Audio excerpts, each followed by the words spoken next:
Apple तवील अरसे बाद नई technology device mixed reality headset की शक्ल में मुतारिफ कराने के लिए तैयार है। ब्लूमबर्ग की रिपोर्ट के मुताबिक एप्पल के सीईओ टिम कुक जून में सालाना डेवलपर कॉन्फ्रेंस के दौरान कंपनी का पहला मिक्स्ड रियलिटी हेडसेट मुतारिफ कराएंगे। एप्पल के ऑग्यूमेंटेड रियलिटी (AR) और वर्चुअल रियलिटी (VR) टेक्नोलॉजी पर मबनी हेडसेट पर काफ़ी अरसे से काम किया जा रहा था। अब जाकर इसे 5 जून को शुरू होने वाली कॉन्फ्रेंस में मुतारिफ कराया जा रहा है। ताहम रिपोर्ट में बताया गया कि ये डिवाइस टिम कुक के इब्तदाई वर्जन से मुताबिकत नहीं रखती।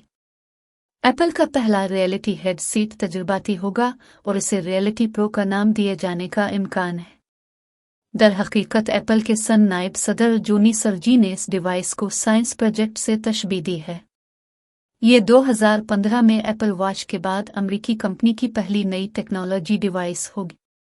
रिपोर्ट के मुताबिक एप्पल के अवलीन हेडसेट की कीमत $3000 रखे जाने का इम्कान है, यानी ये मीटा के हेडसेट से 3 गुना ज़्यादा महंगी डिवाइस होगी। एप्पल को तवक्को है कि पहले साल के दौरान हेडसेट के 9 लाख यूनिट फरोख्त होंगे। आने वाले बरसों में इसको आईफोन का मुतबादिल बनाने की कोशिश की जाएगी।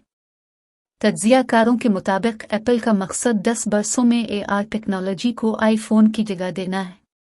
रियलिटी प्रो में डुअल 4K OLED स्क्रीन्स और दीगर जदीद टेक्नोलॉजीज मौजूद होंगी।